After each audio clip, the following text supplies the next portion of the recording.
abordons à présent le football dans cette émission et le tirage au sort des préliminaires des Coupes africaines interclubs. Pour en parler, nous recevons sur le plateau de la Grande Team l'expérimenté Laurent Aguier, journaliste ivoirien, journaliste sportif, qui va nous faire bénéficier de ces belles analyses. Eh bien, accueillons-le. Comment allez-vous? Ouais, ça va très bien. Bon, ben, ravi de vous recevoir. On est content. Voici la team. Henri Joël et Jean-Philippe, voilà. C'est votre première fois dans la Grande Team, mais pas à la télé. Non, pas du tout. On ne vous voit plus à la télé. Je ne suis pas invité, on ne m'a jamais invité. Aujourd'hui, on m'a invité, je suis là. Non, mais on vous voit moins à la télé. Bon, mais peut-être que maintenant, je vais tout faire pour être là souvent. Et bien voilà. On va lancer, on va signer une pétition pour que vous veniez nous voir plus souvent. Pas de problème. Alors, vous êtes journaliste sportif. Oui. Alors là, grosse question piège pour vous, d'entrée de jeu. Ouais. Pour vous, est-ce que l'ASEC Mimosa, puisque c'est le sujet de ce soir, est-ce que l'ASEC est le plus grand club ivoirien? Par le palmarès, oui, parce que l'ASEC a gagné la Ligue des Champions. Elle a été 27 fois championne de Côte d'Ivoire. Par le palmarès, donc l'ASEC est le plus grand club de Côte d'Ivoire. D'accord. Ouais. Très bien. Ça va. Pourquoi vous grincez des dents, Jean-Philippe? Non, j'ai rien dit. Même si ces derniers temps, quand même, bon, le crowd traîne un peu, mais il reste vivant. Ouais. C'est ça. Ouais. D'accord. Eh bien, très bien. Allez, les représentants de la Côte d'Ivoire en Coupe africaine des clubs, dont fait partie l'ASEC Mimosa, connaissent leurs adversaires en Coupe africaine, leur identité dans cet élément.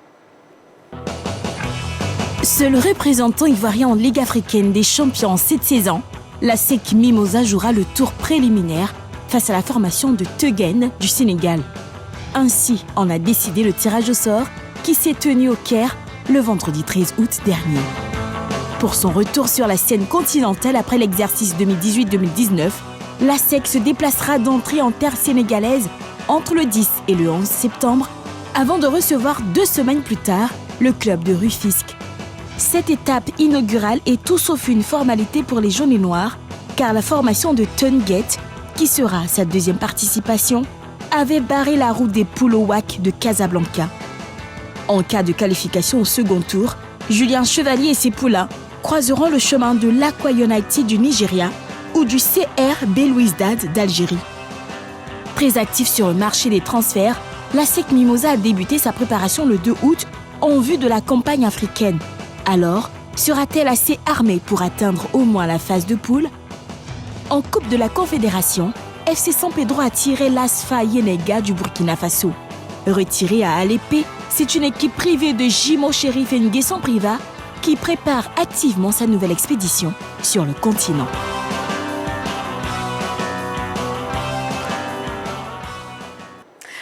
Allez, je vous rappelle la question LGT de l'émission. l'ASEC et le FC San Pedro constituent-ils de réelles chances ivoiriennes en Coupe africaine? Eh bien, ça y est, on va en parler. Donc, n'hésitez pas à aller sur la page Facebook de la 3 pour vous exprimer. La tablette est là, je lirai un maximum de messages. Alors, l'ASEC de retour dans les compétitions depuis, c'était quoi, 2018-2019, si je ne m'abuse. Après les aventures manquées de la SOA et du Racing Club d'Abidjan, est-ce qu'on peut nourrir quand même de grands espoirs concernant l'ASEC Mimosa? Effectivement, il y a beaucoup d'espoir puisque le président de l'ASEC, M. Roger Wagner, avait dit lors d'une AG qu'en 2021, il allait donner le titre continental aux supporters de l'ASEC. Malheureusement, en 2000, l'ASEC n'était pas champion, donc il n'a pas pu jouer la Ligue des champions en 2021. Mais en 2022, l'ASEC repart à l'assaut de la Coupe d'Afrique. Et je pense qu'il y a beaucoup d'ambition pour pouvoir la gagner, comme en 98. Voilà. Jean-Philippe? Oui, je pense que l'ASEC est en train de montrer ses ambitions déjà, parce qu'on a pu le constater dès cette saison avec les recrutements qui ont été effectués à l'entame de la prochaine saison à venir. Je pense que le président de l'ASEC d'Abidjan a décidé, l'ASEC Mimosa plutôt, bon, il n'aime pas le terme ASEC d'Abidjan, c'est vrai, l'ASEC Mimosa c'est le nom statutaire, a décidé de prendre les rênes au niveau du recrutement. On a pu constater le départ du président de la section football, en la personne de Bakary Koné. Et donc, pour l'instant, je pense qu'au niveau du recrutement, 8 joueurs qui sont arrivés, des joueurs d'un très bon calibre, l'ASEC est en train de démontrer toute son envie d'attaquer toutes les compétitions dès la saison 2022. Alors, normalement, quand on parle de la SEC, on ne doit pas poser ces questions parce que normalement, la SEC doit être au même niveau que certains clubs. Hein. Les clubs du Nord, quelques clubs de l'Afrique du Sud, sans oublier le TP Mazembe. Mais aujourd'hui, et surtout quand je me réfère à ce qui s'est passé au niveau du championnat national, certes, la SEC a été champion, mais la SEC ne m'a pas convaincu dans le jeu. La SEC a eu son salut souvent sur des exploits individuels. Je veux parler de Stéphane Aziski qui, à plusieurs reprises, a sauvé cette équipe de la SEC Mimosa. Ensuite, c'est vrai, c'est très bien pour une équipe d'avoir des individualités, mais en ce qui concerne la Ligue des Champions, ça peut ne pas forcément donner de bons résultats. C'est vrai, les individualités peuvent sauver la situation, mais quand on va en Ligue des Champions, c'est pour aller affronter les meilleurs de chaque équipe. Et là, c'est l'expression collective de la SEC qui sera demandée. Or, l'expression collective que moi j'ai pu constater lors du championnat précédent, surtout lors des dernières années pour cette équipe de la SEC, moi, ça ne me rassure pas en ce qui concerne la Ligue des Champions. D'accord. Alors, le tirage au sort effectué vendredi par la CAF place sur le chemin des Mimosas la jeune formation de Tenguet du Sénégal. Bon tirage ou pas pour la SEC? Bon, c'est un tirage 50-50. Hein. Moi, je pense que c'est du 50-50. Bon, c'est vrai que la SEC a beaucoup plus d'expérience en Coupe d'Afrique par rapport au club sénégalais qui est à sa deuxième participation. Même l'année passée, elle avait joué, elle avait même atteint la phase de poule. Donc, ça veut dire que ce n'est pas rien du tout. C'est une jeune équipe qui a été créée en 2010. Elle sera à sa deuxième participation. Moi, je pense que c'est du 50-50 parce que la SEC aussi, comme il a dit, ce n'est pas la grande forme encore, ce n'est pas la SEC des années qu'on connaissait. Mais je pense que les confrontations entre la SEC et les clubs sénégalais tournent largement l'avantage de la SEC. Sur 6 confrontations, la SEC a gagné 5 fois, dont 3 au tir au but. La dernière fois, c'était en 2001, 6-1 face au port autonome de Dakar. Mais je pense que les années ont changé. Et la SEC qu'on connaît ces dernières années, ce n'est pas trop la grande cuvée. Mais on espère qu'avec l'ambition des uns et des autres, avec le collectif, bon, c'est vrai qu'il n'y a pas trop d'individualité, hein, mais la SEC a gagné le championnat par rapport à un collectif, par rapport au caractère des joueurs. C'est ça qui a fait gagner la SEC. Donc on espère que ce caractère, il va le promouvoir encore en Ligue des Champions pour aller un peu plus loin. D'accord. Voilà. Restons sur le club de Tenguet du Sénégal. Est-ce qu'on sait quelque chose de cette équipe, à part qu'elle a éliminé le Raja Casablanca cette saison? L'équipe a été dans une poule très difficile à la précédente Ligue des Champions, notamment avec l'Espérance de Tunis, le Mouloudia Club d'Alger, l'équipe du Zamalek d'Égypte et voilà, cette équipe sénégalaise. Donc l'équipe a fini 4e. Mais dans le jeu, c'est vrai, au-delà de ce que nous voyons en ce qui concerne le classement, dans le jeu, l'équipe n'a pas été ridicule. Hein. Lors de la première journée, elle a battu l'Espérance de Tunis 2-1. Et ce qui lui a permis d'avoir 3 points d'entrée de jeu. Mais derrière, ils n'ont pas pu gérer. Ils ont fait un match nul. Et le reste des autres matchs ont été des défaites. Mais dans le jeu, l'équipe n'a pas été ridicule. C'est un très bon collectif. C'est une jeune équipe, comme il a dit à l'instant. Mais c'est une équipe qui a des ambitions et surtout qui a déjà joué la Ligue des Champions. Donc, il revient en connaissant ce qui se passe en Ligue des Champions. Donc, voilà un peu... Il n'y a pas assez d'individualité, mais un très bon collectif dans cette équipe sénégalaise. Jean-Philippe? Moi, je dirais qu'aussi paradoxal que cela puisse paraître, Tenguet, à mon sens, est le favori de cette confrontation. C'est l'équipe qui a joué récemment la compétition africaine. Je suis désolé pour la SEC. La SEC, pour l'instant, au-delà du nom, au-delà du palmarès, quand on regarde les athlètes qui composent l'équipe de la SEC aujourd'hui, ce sont des garçons qui pratiquement n'ont pas encore joué de compétition à très haut niveau. Et puis, le championnat de l'année passée, à mon sens, ce n'est pas un indicateur pertinent. C'est un championnat qui s'est déroulé en 2 phases de poule, qui s'est tenu sur 2 mois et demi. Je pense que ce n'est pas suffisant pour pouvoir jauger de la qualité, tout simplement, de l'ASEC à pouvoir tenir dans les grandes compétitions. Néanmoins, l'ASEC, comme l'a si bien dit l'invité, c'est une équipe qui a une histoire en compétition africaine. Et l'histoire, ça compte énormément. Et je pense que les joueurs de la SEC, ceux qui ont été recrutés aujourd'hui, sont des garçons qui ont une qualité intrinsèque et qui voudront tout faire pour arriver au niveau de la phase de poule. Donc avec la détermination, la SEC peut battre cette formation de Tenguet. On peut être amené à dire que c'est du 50-50, mais je dis il faut que la SEC se mette en tête que les favoris de cette rencontre, c'est bel et bien Tenguet. C'est à la SEC d'aller les chercher pour faire un résultat. Je suis d'accord avec Jean-Philippe. Cette équipe sénégalaise, 7 est très jeune, a participé pour la première fois à la Ligue des Champions et on ne veut pas être pessimiste, mais la SEC, sur cette rencontre, sur cette double confrontation, n'est pas favorite. Les Sénégalais, ils ont une bonne équipe.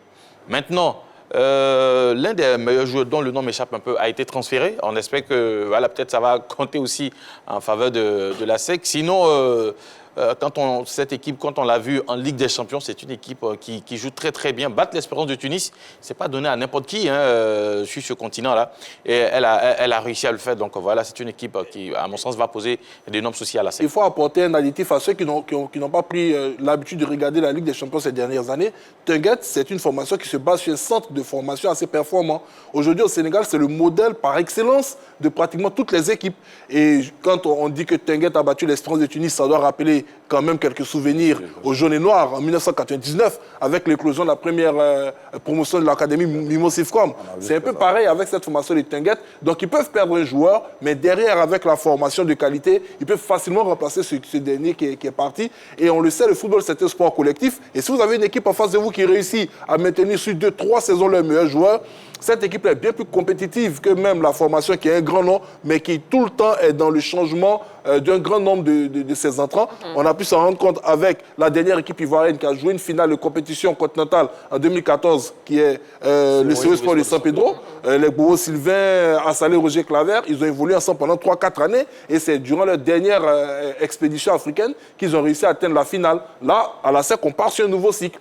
Donc il ne faudrait pas être, je dirais, assez dur avec l'équipe. Mais je pense que le maître Rojonien, il a bien fait. Il n'a pas recruté que des jeunes joueurs talentueux. Il a recruté des joueurs qui ont une certaine expérience et un certain âge. Alors, donc, cela peut... on va voir. On va faire vraiment un zoom sur ce marché des transferts qui a été très prolifique du côté de la SEC Mimosa.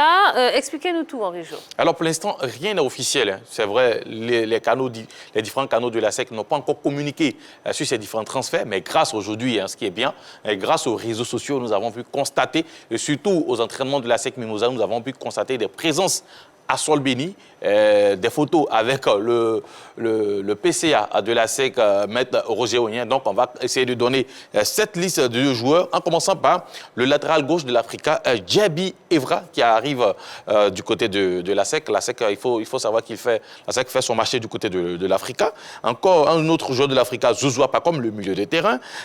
Cette fois-ci, ça sera maintenant à la SOA, où la SEC est allée chercher Mohamed Zoungrana, Voli Bitra, milieu offensif de la SOA, lui, il a été formé à la SEC Mimosa.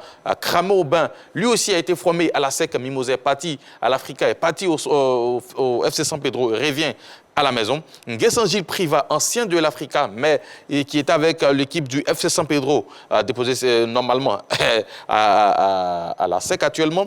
Touré Ismaël Olivier, il vient de la FAD. Koulibaly Souleymane, défenseur central, il vient du Stella Club d'Edjamé. Clément Pitroipa, milieu offensif, il nous vient du Burkina Faso. Et puis Doumouya Lamine, qui est lui aussi milieu de terrain. Voilà pour l'instant ce qu'on a aperçu du côté de Solbeni s'entraînant avec l'équipe jaune et noire. D'accord. Alors, Laurent Aguier, qu'est-ce que vous pensez justement de ce recrutement qui n'est pas encore vraiment officiel? Mais voilà. Je pense que c'est un bon recrutement parce que la plupart des joueurs que la SEC a recrutés sont des joueurs qui ont participé à la récente Super Division. De l'AFAD, de la SOA, de FC San Pedro. C'est des joueurs qui ont vécu au plan national. Mais est-ce que ça va être suffisant au plan continental? Alors justement, est-ce que ce sont de bons renforts? Voilà, parce qu'au plan continental, ça fait la SEC a perdu un peu de repères depuis 2019. Donc là, alors que l'équipe sénégalaise, elle était là l'année passée, après avoir éliminé le Raja, comme ils ont dit, malheureusement pour cette équipe, elle était dans une poule vraiment difficile. Les Zamalek, Espérance, c'était vraiment difficile de passer. Mais je pense que les recrutements de la SEC, on va voir ce que ça va donner. C'est ce qu'il y a de mieux en Côte d'Ivoire. Parce que la SEC ne peut plus se permettre d'aller recruter à l'extérieur, comme les autres années. Donc la plupart des meilleurs joueurs vont en Europe, ils vont au Maghreb. Donc ce n'est plus possible de recruter en Afrique. C'est ce qui est déjà sur place que la SEC a pu prendre. On espère qu'ils vont lui apporter le plus nécessaire. D'accord. Jean-Philippe, quand on regarde justement ces transferts qui ont eu lieu du côté de Solbeni, est-ce que vous pensez que ce sont de bons renforts pour les coupes africaines? Franchement, pour avoir suivi quand même certains garçons depuis un certain nombre d'années, ce sont des garçons qui ont de la qualité. Mais la qualité nationale, la qualité locale, est-ce que cette qualité-là peut, au niveau international, se transcender, rejaillir et permettre à la SEC de refleurir? Ça, c'est la grosse interrogation. Bon, ces dernières années, je pense qu'avec Bakary Koné, la SEC s'était un peu tournée vers la filière burkinabé. Malheureusement, la majeure partie des joueurs qui sont venus n'ont pas donné satisfaction entièrement. Il y a certains qui ont tiré leurs épingles du jeu, mais la majorité, d'autres sont venus pratiquement touristes, ils sont repartis. Donc, Maître Jonia a décidé de recentrer un peu les débats. La piste Bansé-Aristide a emmené Clément Pitroapa du Burkina Faso et il a décidé de recruter des joueurs d'un certain âge. Parce que c'était également le reproche qui était fait à la direction sportive de la SEC d'Abidjan, puisque les supporters estimaient que la SEC devait essayer de repartir à la conquête du continent. Un moment, pour des raisons financières, la SEC se contentait d'acheter des jeunes joueurs ou de faire éclore les joueurs du centre de formation et de rapidement les transférer vers l'extérieur. Ça ne donnait pas une bonne assise à l'équipe pour être assez compétitive. Mais avec ces joueurs qui sont venus, je pense que la donne a clairement changé. On n'achète pas un Zouzoua Pacom pour espérer avoir beaucoup d'argent sur lui lors des transferts. On n'achète pas un Gilles Privat pour espérer avoir énormément d'argent en cas de transfert parce qu'ils ont un âge qui est déjà avancé. Donc je pense qu'au niveau de la politique du recrutement, c'est un indicateur pertinent. Ce sont des garçons qui ont de la qualité et on verra ce que ça va donner en compétition africaine. D'accord. Allez, allons sur la page Facebook de la 3. On vous pose cette question. La SEC et le FC San Pedro constituent-ils de réelles chances ivoiriennes en Coupe africaine? On a un message de Ouattara Assouma qui nous dit c'est pas sûr. Vu le nombre de matchs dans les jambes et le temps de vacances, ben, ce sera dur pour nos équipes. On a le message de Silué Yalamissa Noé. Pour ma part, je mise sur la SEC, une vraie machine de guerre footballistique. Je l'avoue. On va en lire encore, donc continuez. Appelez, n'appelez pas ce soir. Écrivez-nous sur la page Facebook de la 3. Alors, depuis 2006, la SEC n'a plus atteint le dernier carré de la Ligue des Champions. Comment est-ce que vous expliquez cette éternité pour un club quand même de la trempe de la SEC Mimosa? Alors, depuis 5 saisons, la SEC est habituée à changer son effectif au moins à 80% au début de chaque nouvel exercice. Cette année, c'est vrai, on a cité quand même des joueurs qui viennent d'arriver, mais il ne faudrait pas oublier qu'il y a eu aussi des mouvements dans l'autre sens. Certains joueurs sont partis, notamment Conan sont sur le départ, voilà. Pour l'instant, rien d'officiel. Conan Kevin Romaric, Yann Zebri en défense centrale, Bamba Abdelatif, Banou Diawara, l'un des Burkinabés, et Baï Thierry en attaque. Il y a eu d'autres noms aussi qui ont été cités. Donc voilà un peu la difficulté. Moi, je pense que, et ça ne concerne pas que la SEC, ça concerne presque tous les clubs au niveau de la Côte d'Ivoire. Ils sont constamment en train de renouveler l'effectif. Et quand c'est comme cela, ça ne peut pas fonctionner au plan continental. Jean-Philippe évoquait l'épopée 2014 du COE Sport de San Pedro, où on avait ces joueurs qui ont joué ensemble pendant près de 3 saisons. C'est ce qu'il faut à nos clubs ici, pouvoir conserver les joueurs pendant 3 saisons. Est-ce qu'on a les moyens de pouvoir le faire? Là, c'est la grosse interrogation. D'accord. Alors, en cas de qualification au second tour, la SEC croisera soit l'Aqua United du Nigeria ou bien le CR Belouizdad d'Algérie. Un mot sur ces probables adversaires? Ce sont des gros morceaux. D'abord, le premier morceau qui est sénégalais, comme ils ont dit, bon, ça ne sera pas facile. Ça ne sera vraiment pas facile, même si la manche retour est à Abidjan. Mais bon, il faut que la SEC fasse l'effort de passer ce premier tour. C'est un club qui n'a jamais été éliminé en tour préliminaire. Et j'espère que cette année encore, ils vont faire l'effort de passer au premier tour pour croiser les Sénégalais et les Nigériens ou bien les Algériens, qui sont aussi d'un calibre au-dessus. Mais il faut essayer parce qu'on ne sait jamais. Les années passent mais ne se ressemblent pas. Donc j'espère que la SEC va pouvoir atteindre les phases de poule. Mais avant, il faut vraiment éliminer 2 équipes, ce qui n'est pas rien. Absolument. Ouais. Allez, un message d'Ibrahim Côté sur la page Facebook. Il dit du 50-50 entre la SEC et le FC Tenguet. Vu que les championnats n'ont pas encore démarré, des joueurs pas physiquement, ce sera difficile pour les 2 équipes. Mais Tenguet est favori, en mon sens, au vu de son parcours de l'année. Allez, on va passer maintenant au FC San Pedro, en Coupe de la Confédération, cette fois-ci. Donc le FC San Pedro jouera l'Asfa Yenenga, entraîné par l'Ivoirien Rigo Gervais. Et oui, est-ce que c'est plutôt un atout ou un handicap pour le FC San Pedro de jouer contre un entraîneur finalement qui connaît pas mal du tout le football ivoirien? Non, je ne dirais pas un atout ou un handicap. Rigo Gervais, c'est un entraîneur qui n'est plus à présenter sur la scène nationale. Voilà, il est passé sur le banc de touche du COE Sport de San Pedro. Il a connu également des journées continentales. Je pense que moi, la plus grosse déception, un tout petit peu du football ivoirien de ces dernières années, pour moi, c'est le FC San Pedro. C'est une équipe, on sent qu'elle a les qualités, les capacités de réaliser pratiquement le même parcours que les Sports de San Pedro, mais elle semble manquer de ce petit ingrédient-là pour permettre aux différents joueurs, lors des rencontres décisives, de donner le meilleur d'eux-mêmes. Bon, ce sera là soit Yenenga. J'espère que San Pedro va tout faire pour arriver le plus loin possible cette année dans cette compétition. Parce que je dis, au-delà de l'enjeu personnel des différentes entités sportives, il y a un enjeu national. C'est celui de permettre à la Côte d'Ivoire de se retrouver dans le top 12 des meilleurs championnats africains et de regagner les 2 places que nous avons perdues depuis un certain nombre d'années maintenant. Cela ne peut pas se faire uniquement par la Ligue des Champions. Il faut également que le représentant au niveau de la Coupe CAF puisse donner le meilleur de lui-même pour permettre au pays de pouvoir regagner ces places-là.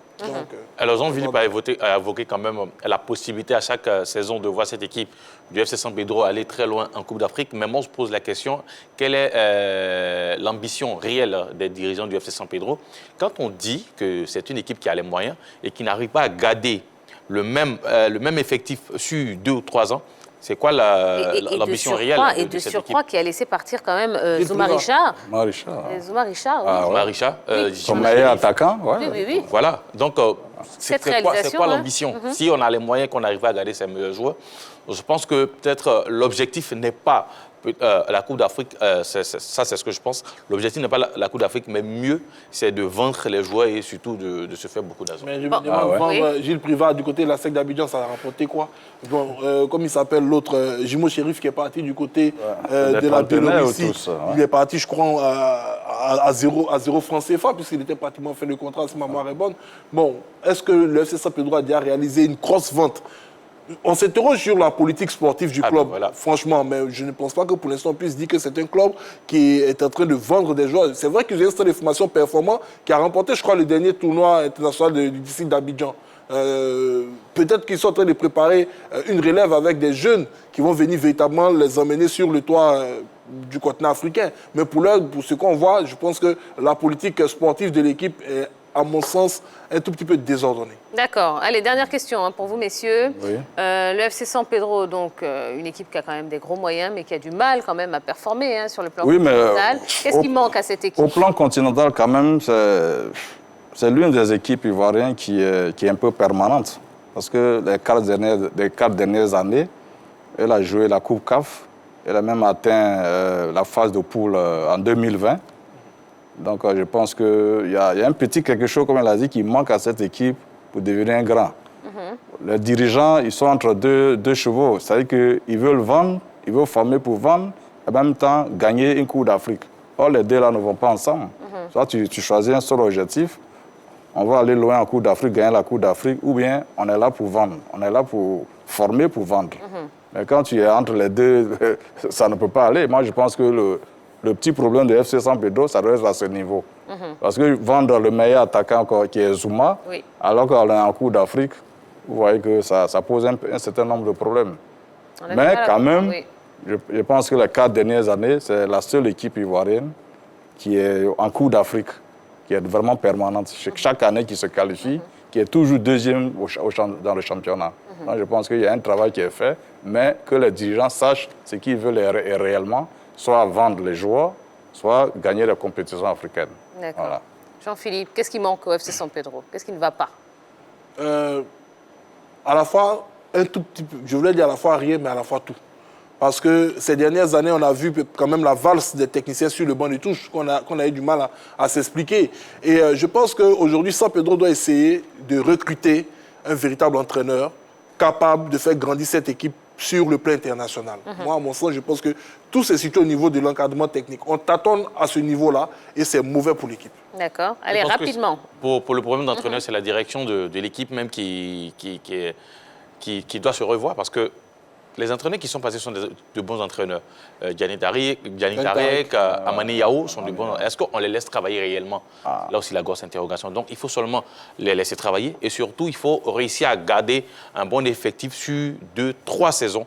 Cette équipe-là va aller loin. Absolument. D'accord. Et pour information, au prochain tour, eh bien, les Pétrussiens croiseront le vainqueur de cette rencontre entre Benga FC du Mali et Monrovia Club du Libéria. Je pense qu'ils ils ont une voie royale. Il y a une voie royale pour arriver au moins en phase de poule. Ouais.